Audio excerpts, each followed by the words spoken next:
Hola, benvingut i benvinguda a Històries de Cora.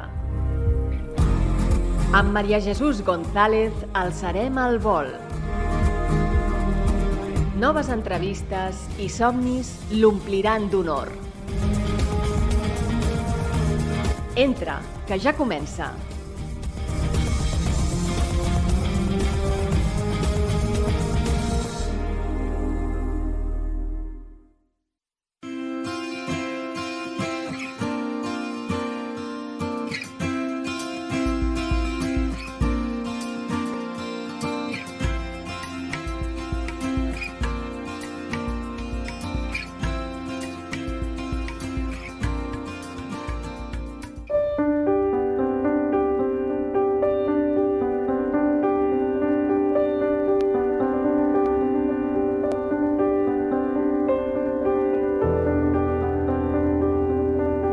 Buenas noches, bienvenido y bienvenida a Historias de Cora.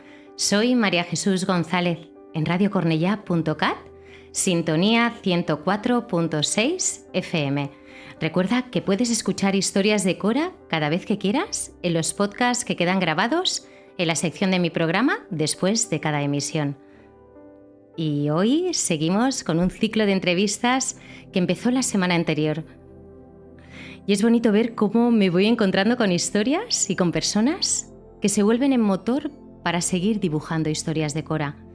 El otro día lo hablaba con mi pareja, es como si las entrevistas llegaran sin buscarlas.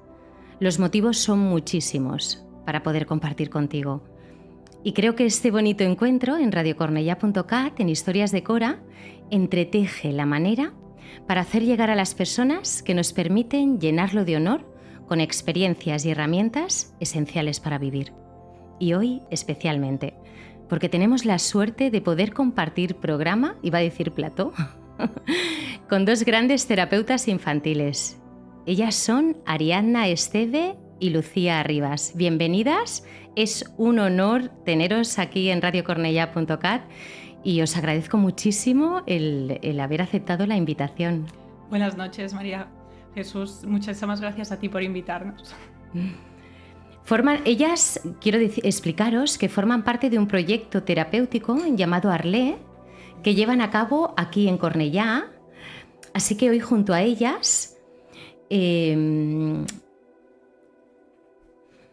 podríamos daros llaves, entregaros muchos puentes de cómo acompañar a nuestros niños en muchísimos aspectos, pero teníamos que concretar alguno para encuadrar un poquito este programa. Y hoy escogí un tema que para mí este verano con aquella viñeta de Menorca se hizo como muy evidente, que era el miedo en los niños.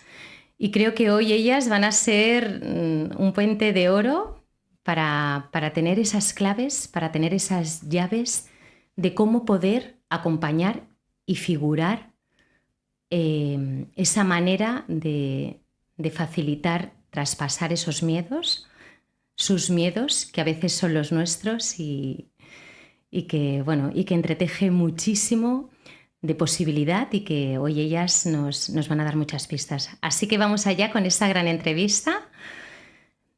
Y quiero empezar pidiéndoos que os presentéis un poco para que sepamos con quién hoy vamos a compartir este espacio de honor y también compartir qué os ha llevado a formar parte de un proyecto de este calibre que para mí es tan importante, tan preciado y que nos devuelve, yo creo que es fundamental para que los niños y nuestros niños puedan crecer y desarrollarse de una manera bonita, ligera y sana. Gracias, María Jesús. Mi nombre es Lucía Rivas, soy psicóloga general sanitaria, especializada en infanto-juvenil y tengo la suerte de colaborar con el Centro Arlé desde hace un año. Yo soy Ariadna Esteve, soy una de las directoras del Centro Arlé junto con mi compañera Gemma. Soy psicóloga general sanitaria, igual que Lucía, psicopedagoga y especializada en atención temprana. Y este proyecto pues nace hace unos 4 o 5 años, cuando con Gemma nos conocimos y vimos que era súper importante el poder tener un centro donde atender a los niños y también a sus familias, que es un punto súper importante y que a veces no se tiene en cuenta.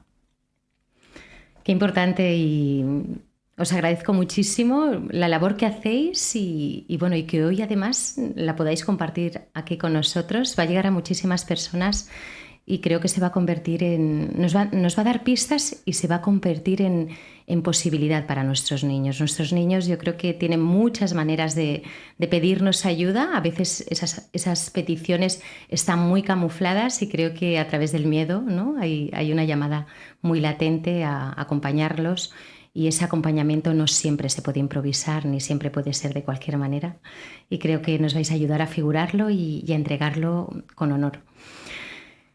Os he explicado que, bueno, y te explico a ti también, que me escuchas al otro lado, que este tema surge a raíz de aquella viñeta que compartí en mi segundo programa, de aquella niña temerosa por las medusas, que no se atrevía a entrar en el agua y que cuando yo me acerqué, comprendiendo su miedo y identificándome también de alguna manera con su miedo, ahí abrí un puente a que ella viniera conmigo y allí se hizo la magia, porque el regalo que tuvimos cuando entramos al agua fue maravilloso.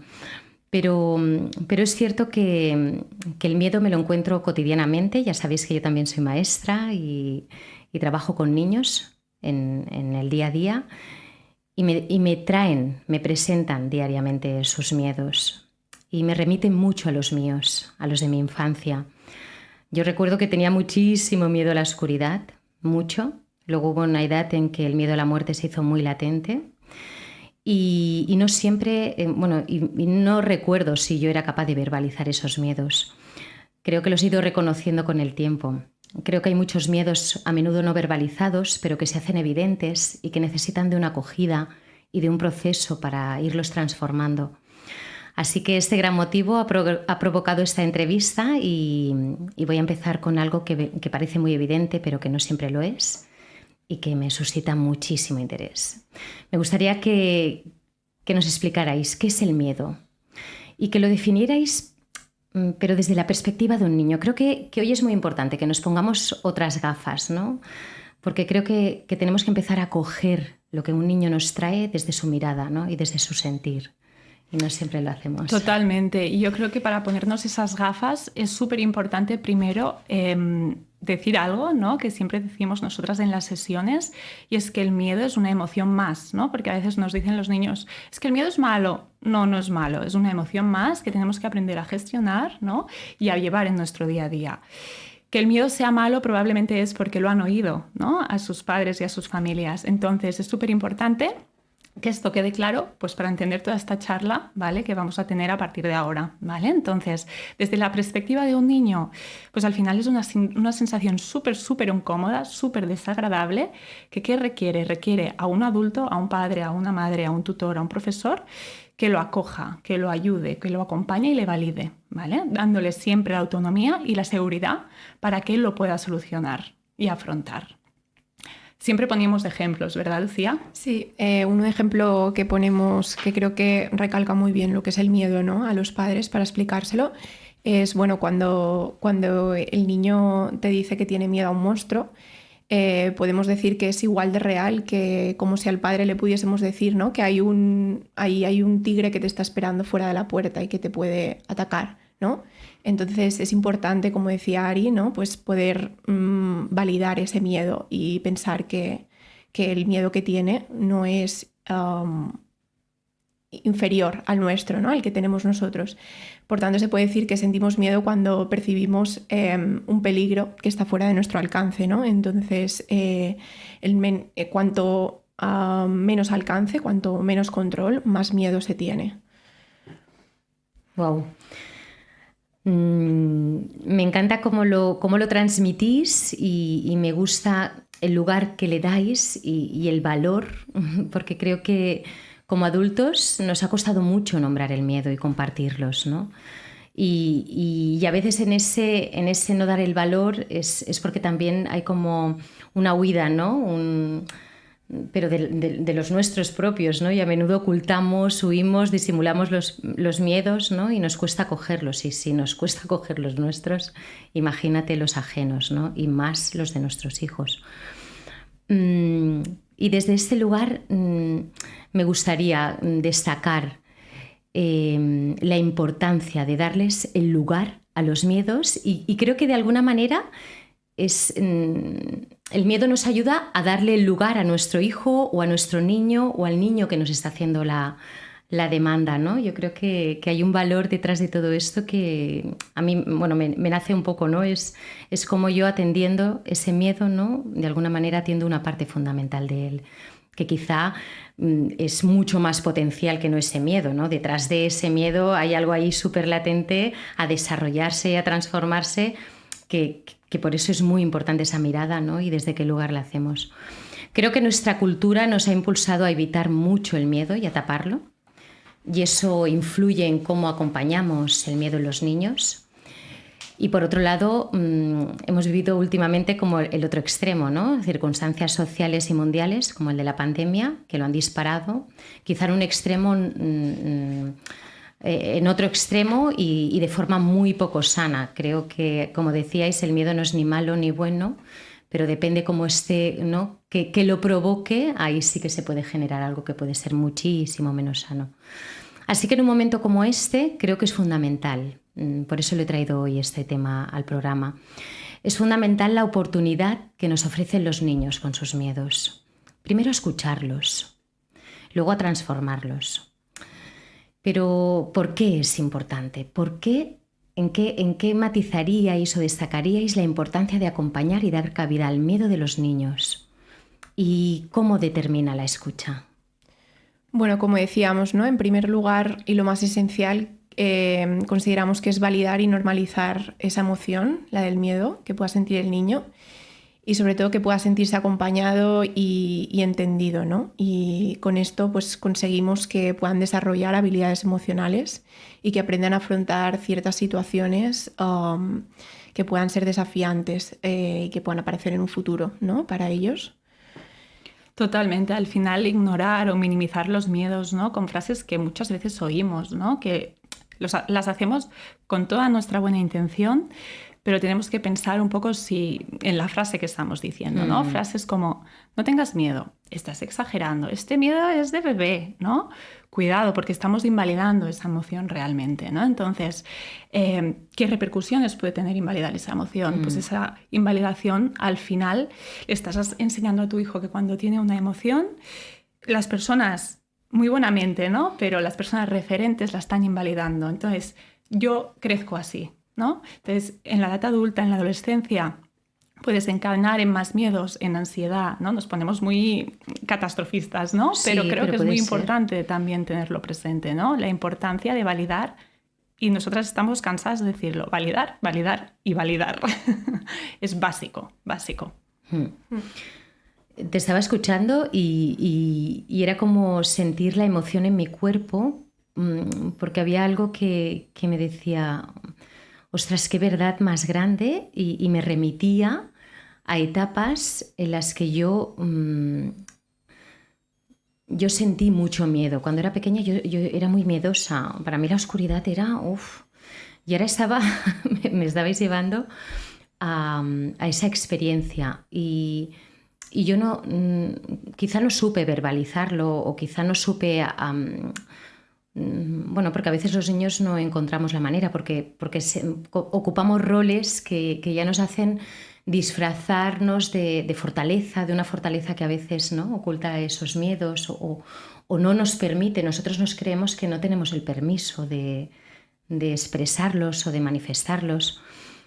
Pero ha sido bonito porque ahora lo enlazo con la siguiente pregunta que os quiero hacer, porque he recordado que cuando yo atendía el miedo de mis hijos, ellos me ayudaron, o sea, me remitieron a aquel miedo que yo había sido incapaz de demandar o de verbalizar o de expresar para de alguna manera resolverlo. Y lo tuve que resolver hace muy poquito. Fue increíble.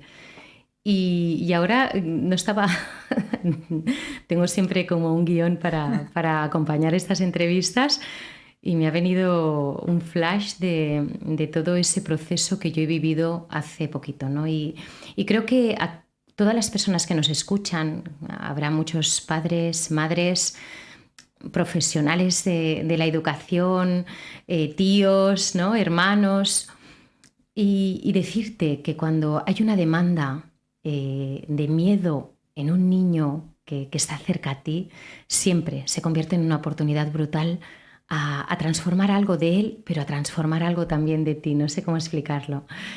Y bueno, hoy se me ha abierto ahí ese ventanal que atendiendo el miedo de mi hijo me ayudó a abrir una parte muy importante de mi persona, que quizá es la que también ha hecho que yo hoy pueda, ¿no?, expresar con mi voz a este nivel, ¿no?, y con esta calidad de compartir lo que hoy hago. Al final, añado aquí una cosa, sí, porque es muy bonito y me encanta. Me salgo del guión también. Sí, es genial. Pero al final también yo creo que aquí también hay un tema generacional, ¿no? Es muy diferente cómo nuestros padres, ¿no?, gestionaban el miedo a cómo lo gestionamos ahora, quizás nosotras, siendo madres, ¿no? Entonces yo creo que aquí también la educación, ¿no?, que se hizo del miedo, que se está intentando hacer de miedo, lo que decías antes con el COVID también, ¿no? Creo que es súper importante también no sentirnos culpables porque a veces pues no hayamos tenido los recursos o las herramientas, ¿no? Porque a nivel educacional es que tampoco se nos daba esos recursos, ¿no? Entonces, esto también es muy importante decirlo, ¿no? No sentir culpa, sino darnos cuenta y empezar a actuar, ¿no? Sí, yo creo que lo que dices es muy importante. Yo nunca he recriminado que yo no tener... no sé, que mi madre no se le ocurriera preguntarme, ostras, ¿estás asustada? O ¿por qué tienes tanto miedo? O ¿cómo puedo ayudarte, ¿no?, con este miedo? Que ellos claro que lo hacían y lo hacían de la mejor manera. Pero yo creo que también el miedo se resuelve en el momento perfecto. Y como tú decías, a veces es generacionalmente, socialmente, culturalmente. Hay momentos como claves en los que se abre como un portal de posibilidad para poder hacerlo, ¿no? Y creo que Arlé, Centro Arlé, por eso hoy os he invitado, se convierte en portal de posibilidad. Hoy, por el tema de los miedos, pero en muchos momentos para que los niños resuelvan quistes, nudos, procesos que en un momento dado generacionalmente no se pudieron atender y que ellos empiezan a hacer un síntoma, y aquí estamos hoy para transmitir que empezamos a tener herramientas, lugares, entornos, sobre todo de seguridad y de mucho cariño para acompañarlo, para validar a las familias, que por supuesto yo creo que es fundamental, porque todos hacemos lo mejor que podemos con nuestros hijos y con los nuestros, pero todos estamos en un proceso de aprender. Y aquí se trata de poner sobre la mesa el juego de ayudas que somos, que tenemos y que al final yo creo que la vida se trata de esto. Y profesionalizar esos recursos a mí me parece maravilloso. Tenemos que empezar a darle cabida y validez y mucho valor a todas las herramientas que nos permiten crecer y generar un mundo mejor. Y creo que esto es básico, estas bases que vamos estos retos que nos vamos encontrando se convierten en la posibilidad de crear grandes bases, ¿no?, para que luego nuestros hijos, como decías, lleguen a la adolescencia y de repente digas, ostras, ¿qué le pasa a mi hijo? Qué maduro está, ¿no? Y dices, bueno, pues esa semillita y ese pico pala que tú te has ido trabajando, pues hoy florece, ¿no? Y es muy bonito. Y bueno, iba a hacer un comentario porque es bonito, porque hoy tenemos una planta en el plató y me ha parecido, cuando he dicho florecido, me he ido hacia la planta y no lo iba a comentar, pero es muy bonito como es verdad que nos convertimos en semillas, ¿no? Y creo que hay que regarlas y que tenemos que cuidarlas y que no puede ser de cualquier manera y tenemos que atender nuestros miedos, porque es atender partes nuestras que a veces están cerradas y que se convierten en una oportunidad para abrirlas. Y nuestros hijos, creo, nuestros niños socialmente son puertas que nos abren esa posibilidad. Así que ahora me encantaría que nos compartierais cómo convertir el miedo de un hijo, de un niño, en un reto, dentro de un proceso de crecimiento y de oportunidad. A ver, realmente convertir el miedo en un reto implica enseñar al niño a afrontar ese miedo, ¿no? ¿Y cómo lo vamos a hacer? Lo vamos a hacer de una manera muy gradual, proporcionando el apoyo que él necesite, ¿vale? Y siempre dando los recursos adecuados, ¿vale? Adecuados y en el momento adecuado, ¿no? No podemos de repente darle 1000 recursos y que no va a utilizar ninguno, ¿no? Tenemos que ser graduales, tener mucha paciencia, esto ya lo diremos después, ¿no? Y poco a poco ir superando ese obstáculo, entre comillas, ¿no? Ese miedo que está teniendo. Sí, bueno, poniendo un ejemplo, ¿no? Como si el niño puede poner nombre a que realmente tiene, ejemplo, ¿no? Miedo a pasar o a caminar por el pasillo a oscuras de su casa, pues lo primero que haremos es validar, ¿no? ese miedo, como decíamos, ¿no? Lo acompañaremos, lo podremos afrontar como un reto. ¿Y cómo podremos afrontarlo como un reto, ¿no? Pues primero haciéndolo como poniéndonos pequeños objetivos para ir afrontándolos poco a poco, ¿no? Pues el primero será, pues en este caso, ¿no? Se hace el pasillo con la mamá con luz, ¿no? Luego lo hace pues sin luz. Después lo hace con la mamá a oscuras, más tarde pues va cogiendo esas herramientas para poder hacerlo, lo hace a medias sin la mamá a oscuras, ¿no? Y hasta que finalmente, estando la mamá en el otro lado, ¿no? Que es importante que pueda estar allí presente, acompañando. Y finalmente pues hacerlo entero sin la mamá a oscuras y si lo necesita la mamá está allí, ¿no? Presente.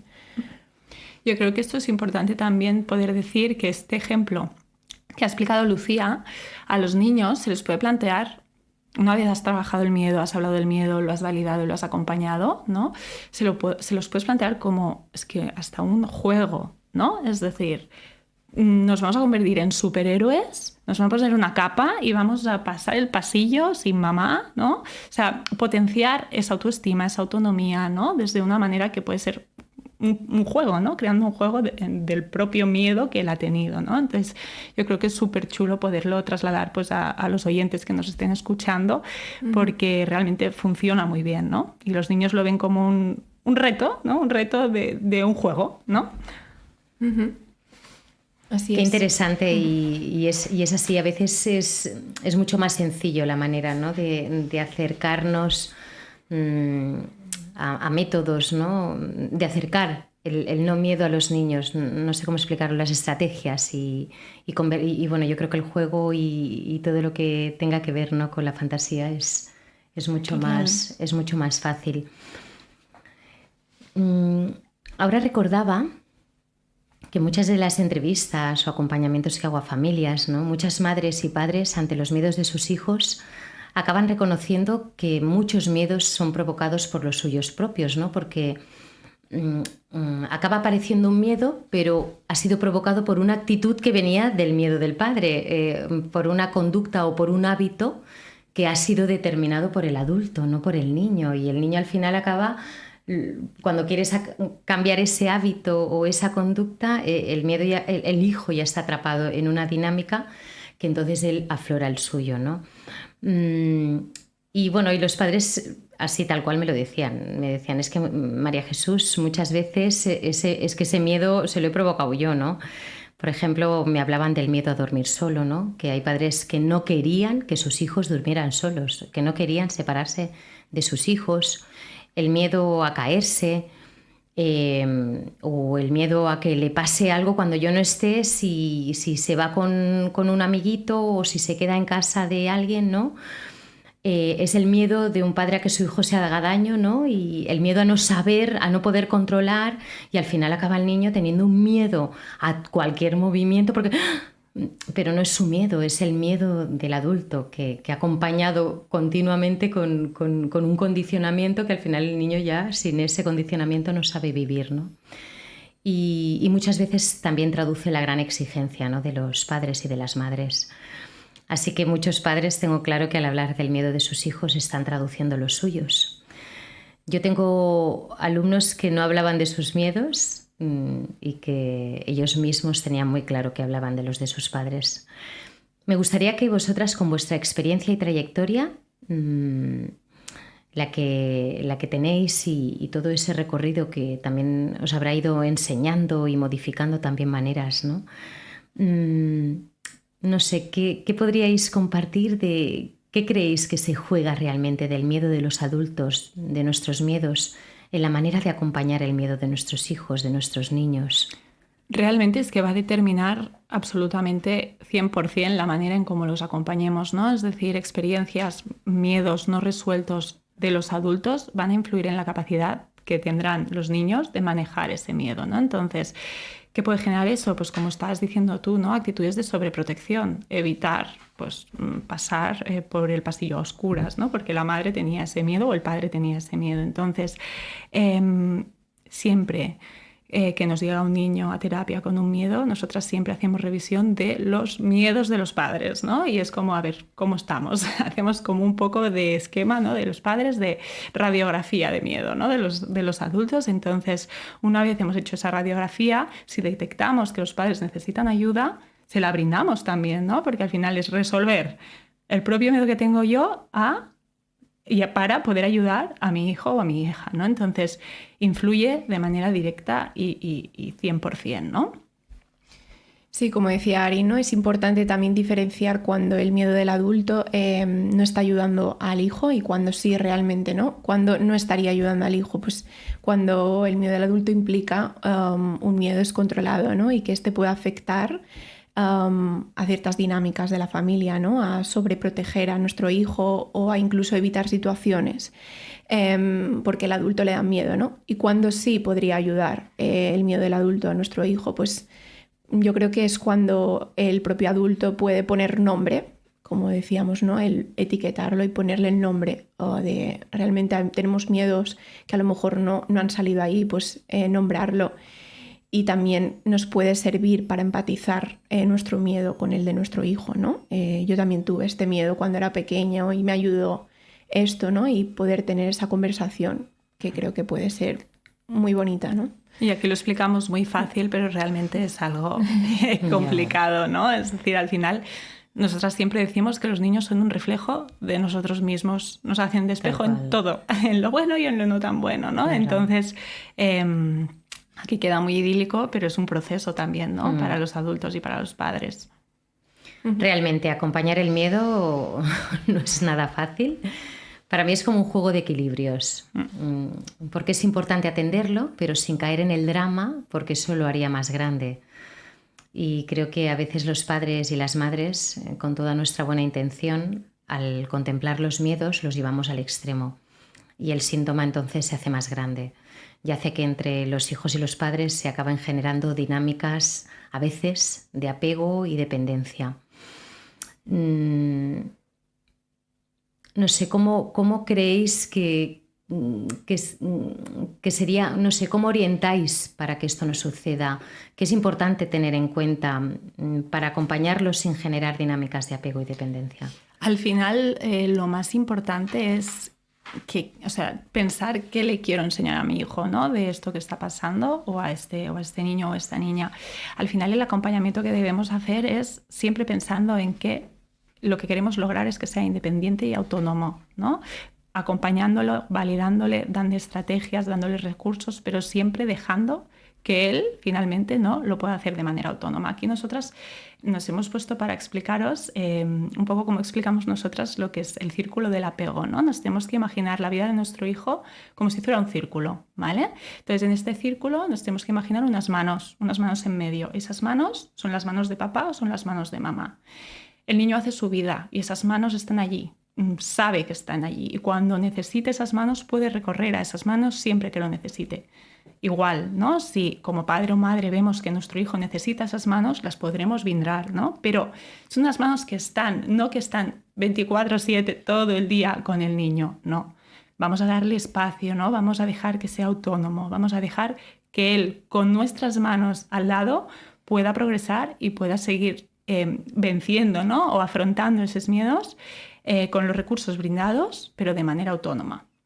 Uh-huh. Concluyendo, pues con el miedo sería importante trabajarlo de esta forma, ¿no? Una vez se haya validado y normalizado esa emoción que siente el hijo y se haya sentido protegido por los padres, seguidamente se le puede ayudar a regular ese miedo, ¿no? Y pues fomentando sobre todo su autonomía.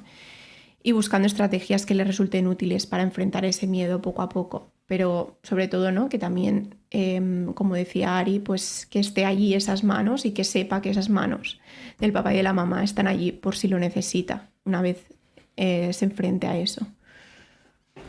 Mientras habláis, pensaba que creo que uno de los retos más grandes como padre, madre, profesional de la educación, personas que estén en continuo contacto con niños, uno de los valores claves es la confianza.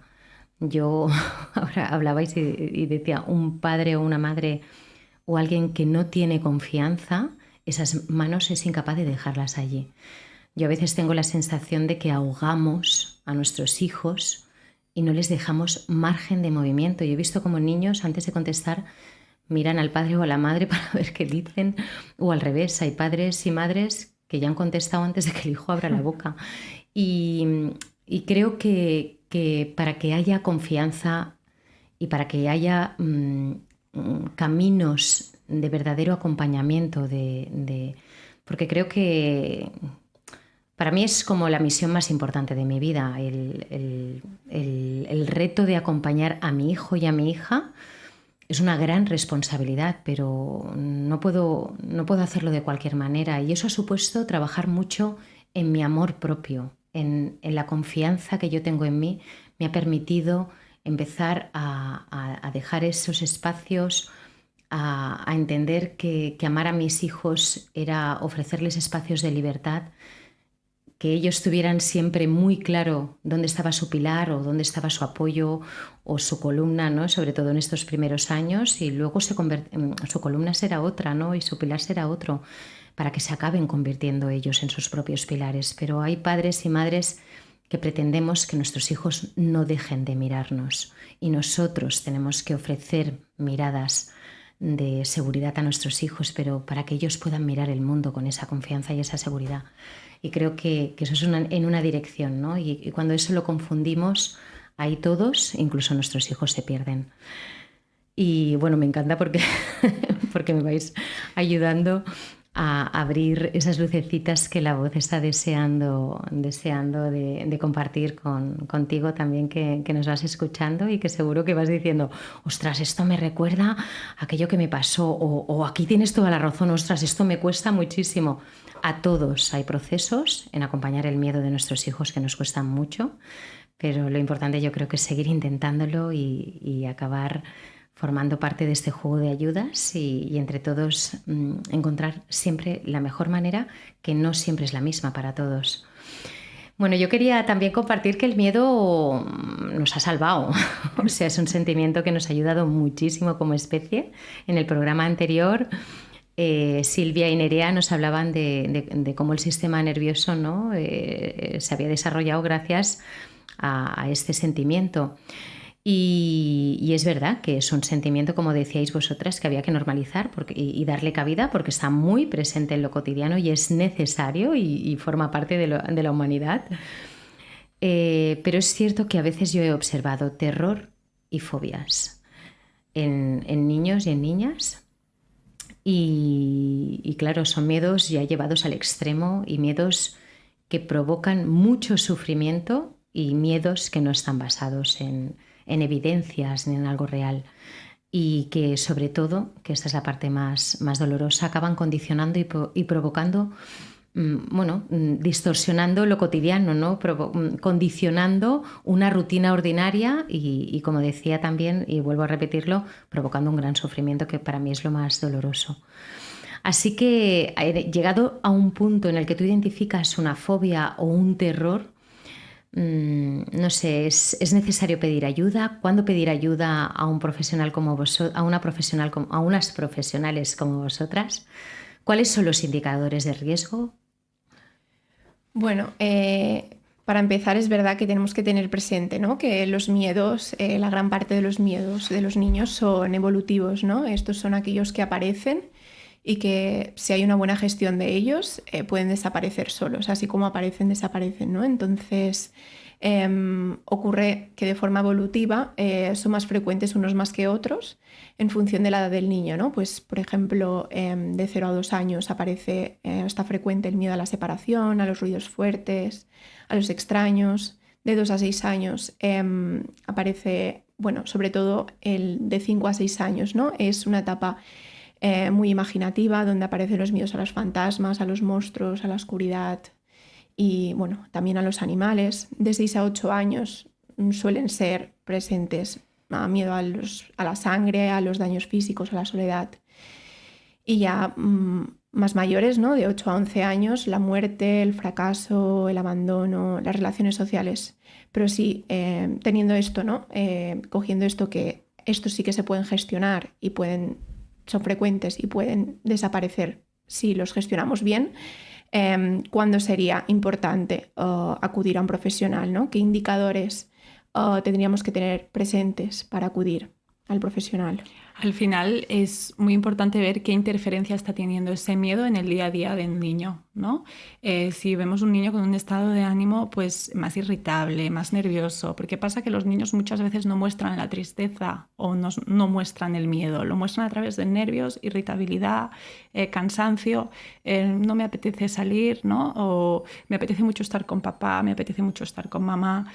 A nivel académico también puede haber, ¿no? Pues una bajada del rendimiento escolar.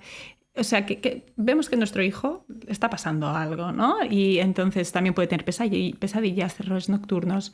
Cuando eso es una realidad en su día a día, entonces es muy importante pedir ayuda a un profesional. Y muchas veces es sorprendente, pero ellos mismos lo piden, ¿no? Como necesito ayuda, ¿no? De alguien más que no sea mamá y papá. Los miedos que comentaba Lucía son evolutivos, son miedos que tenemos como unas tablas, ¿no? Que indican que son miedos que van apareciendo. Es sano que aparezcan, ¿vale? Súper, súper sano. Al final es el desarrollo de los niños, ¿no? Y nos va también dando pues, pistas de que a nivel cognitivo, ¿no? A nivel social, están entendiendo cada vez más el mundo y están desarrollando más esa emoción, ¿vale? Creo que era importante también aclararlo, ¿no? Por si a algún oyente pues, le quedaba esa duda de, tiene miedo a tal, es normal, ¿no? Sí. Sí, yo ahora cuando hablabais, ¿no? de sentir es importante, ¿no? Y es mucho más preocupante cuando un niño no siente, ¿no? No tiene según qué sensaciones o según qué emociones o no las ha manifestado o no las ha experimentado. Ahí quizá hay más motivos de alerta en determinados momentos, ¿no? Y como decíais, el miedo no es un problema, el miedo no indica una disfunción no sé cómo definirlo. Sí, totalmente. Pero hay momentos de sufrimiento o que el miedo interfiere y condiciona totalmente la dinámica en la que ahí sí que se puede convertir en un problema porque puede llevar a una desconexión, ¿no? Yo totalmente, creo que al final, totalmente. Sí. Bueno, yo supongo que hay muchísimas maneras de acompañar el miedo de forma terapéutica.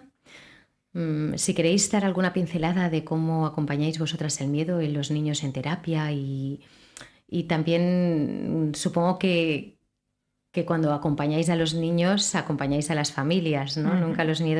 Porque nunca los miedos están desvinculados del sistema familiar. Si queréis concretar un poquito estos aspectos. Bueno, lo acompañamos desde una intervención un poco cognitivo-conductual, ¿no? También aprendemos a adquirir una buena gestión emocional, etiquetando esa emoción, ¿no? Poniéndole nombre. Pero siempre es importante, como decías, ¿no? Teniendo en cuenta a la familia en este proceso. Pues el validar, ¿no? El acompañar y ya más adelante ofrecer pautas de regulación de ese miedo, ¿no? Para poder enfrentarlo de manera gradual, ¿no? Además también es importante, ¿no? Tener un buen entrenamiento en relajación para que cuando nos estemos enfrentando a eso poder ponerlo en marcha, ¿no? Y bueno, como decíamos, como lo vamos a hacer paso a paso y es importante desengranar ese miedo, ir poco a poco dando pequeñas pinceladas y trabajando el miedo de esa manera, ¿no? De manera gradual, siempre estando presente el adulto para cuando lo necesite. Exacto. al final, aunque las técnicas sean como muy pautadas, ¿no? Sí que para nosotras es muy importante ver la globalidad del niño, hacerlo desde una manera, ¿no?, de integrar todos sus aspectos y sobre todo básico para nosotros introducir el trabajo familiar, ¿vale? Que exista un espacio de comunicación, que él pueda expresarse, ¿no? Reforzar positivamente todos los pequeños logros que va haciendo. Entonces, diríamos que sí que con el niño quizás se trabajan técnicas más pautadas, pero luego sí que vemos la globalidad del niño y también actuamos en esa perspectiva. Qué interesante y bueno, y me parece como muy sabia la manera de enfocarlo. Creo que, bueno, ha habido un momento, ¿no?, que hablabais de la respiración, de la pausa, ¿no? A mí yo ahora cuando hablabais de respiración o de pausa, era como generar esos espacios donde le das cabida a lo que nombras, ¿no?, a lo que sientes y de alguna manera te permites respirarlo. Creo que nuestra generación, por lo menos la mía, que ya tengo 46 años,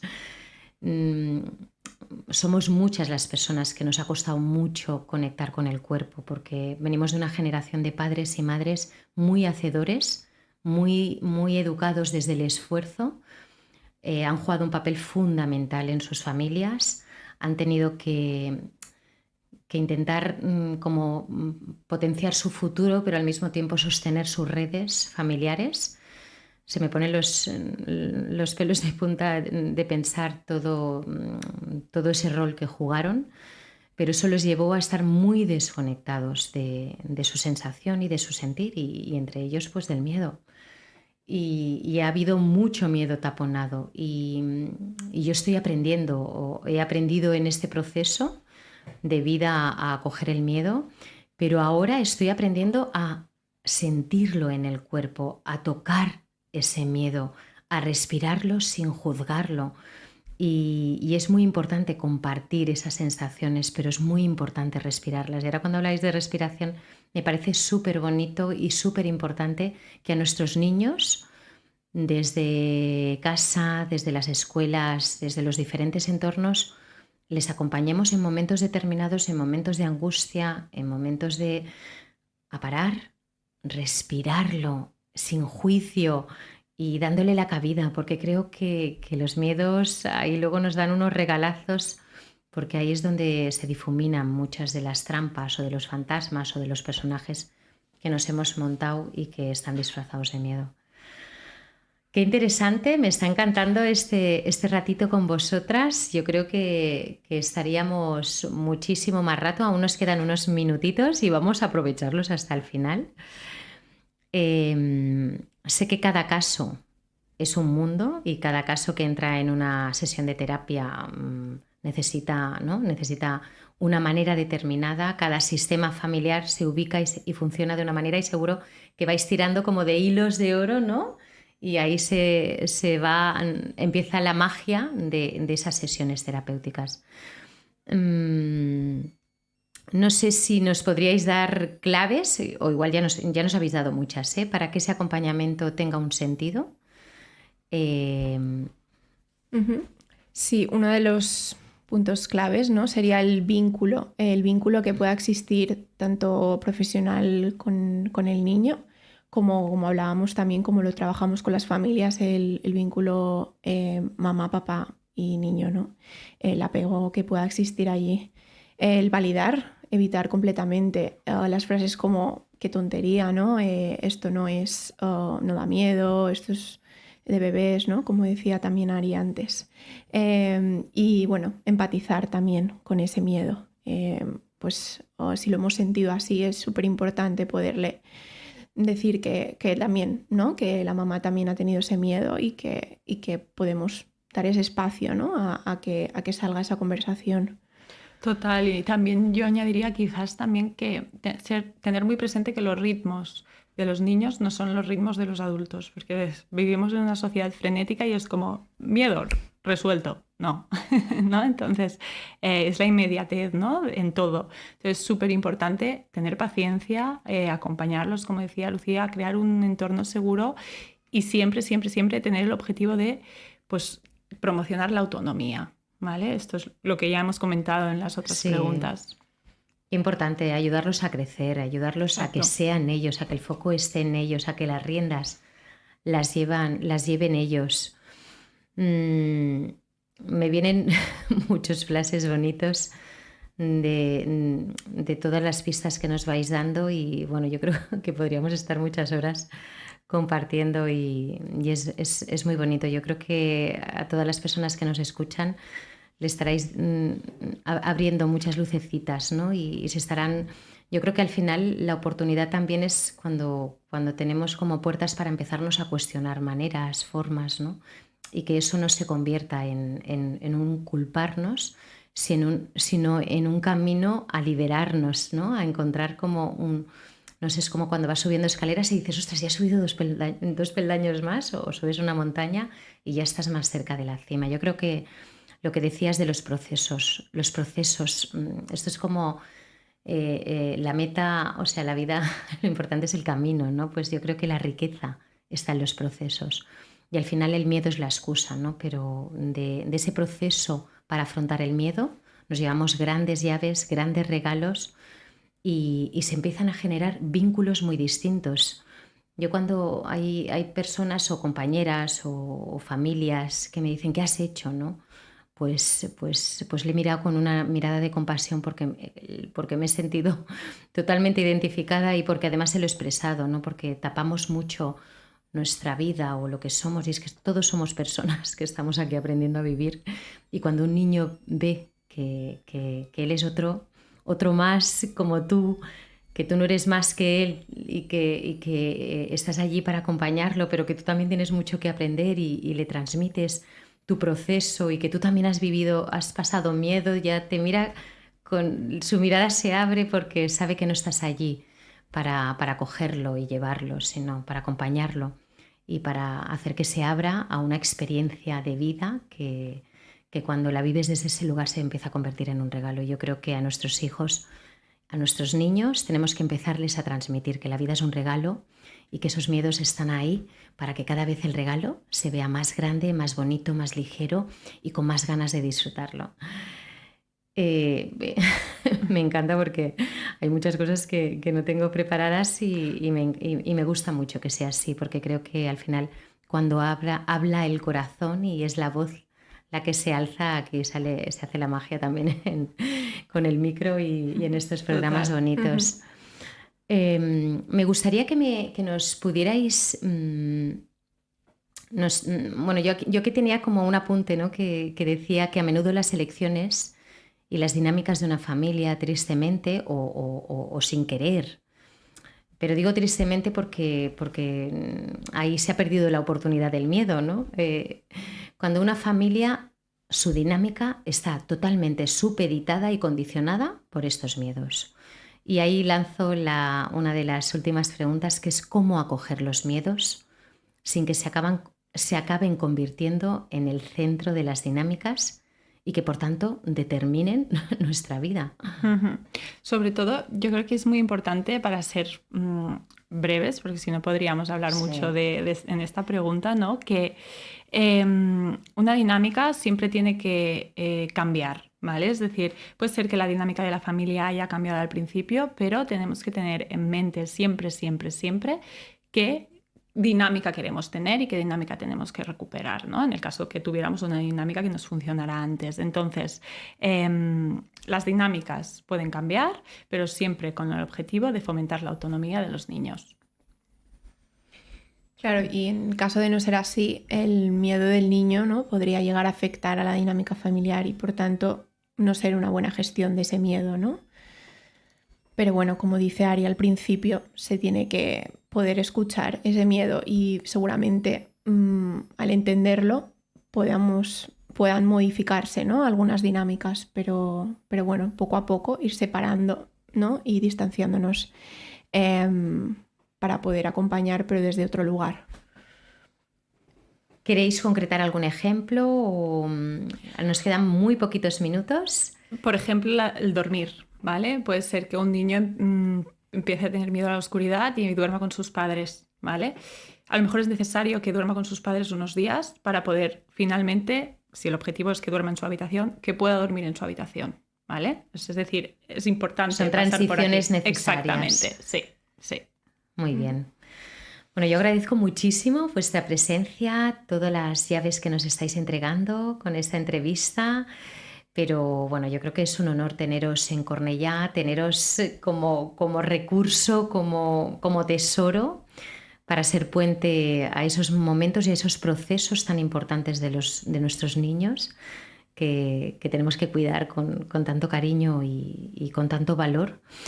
Así que me gustaría que para terminar os dierais a conocer en global el servicio que ofrecéis, dónde estáis, cómo contactar con vosotros. Sí, mira, nosotras tenemos el Centro de Cornellá desde hace 3 años, ofrecemos los servicios de psicología infanto-juvenil, de adultos y logopedia, ¿vale?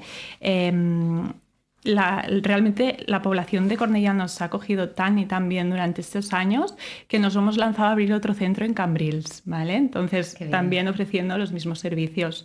Para contactar lo podéis hacer a través de Instagram, ¿vale? O llamándonos al teléfono que tenemos en nuestra web. Y nosotras queríamos darte las gracias a ti para invitarnos. Hemos estado súper cómodas, estábamos muy nerviosas y la verdad es que esto ha sido como irnos a tomar un café. Sí, totalmente. Sí, yo creo que al final lo bonito de estos encuentros es que se convierten en encuentros, en encuentros en los que tenemos la oportunidad de entregarnos llaves y de generar, como decías, ¿no? Un café, una conversación. Y algo fluido entre colegas que lo que quieren es generar algo bonito, ¿no? Entre nosotras y para los demás. Y yo creo que hoy lo hemos conseguido. Os agradezco muchísimo lo que nos habéis entregado y... A ti. Sí. Muchas gracias. Y bueno, ya en otras ocasiones seguro que también tenemos opción de trabajar con otros temas y estaré encantada que volvamos a encontrarnos. Y bueno, para ti que me escuchas, desearte un muy feliz descanso y decirte que nos volvemos a encontrar el próximo lunes en Historias de Cora a las 11 de la noche en radiocornellá.cat. Y bueno, te voy a traer más entrevistas, todas para ayudarte a vivir más ligero y bonito lo cotidiano, que todos estamos en lo mismo y que espero que hoy se haya encendido en ti una luz que te haya abierto un portal para que así sea. Buenas noches, hasta el próximo lunes.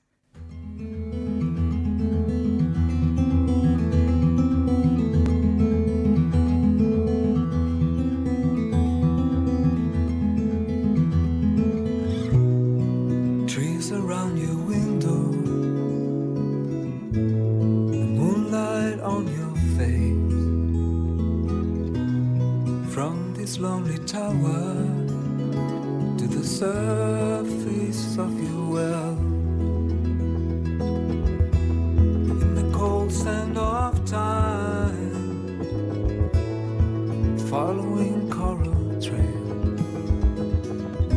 keep the darkness on the ground, away from suffering. Will you have become a star? Will you fly away? Send me your tears to make your dream songs, your dream songs again.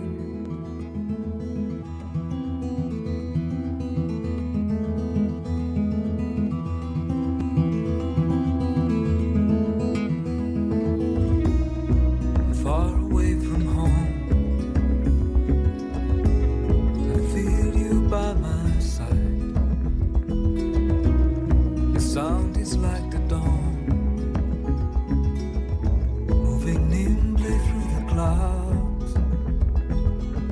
You go away, but you are still here, so deep and so bright.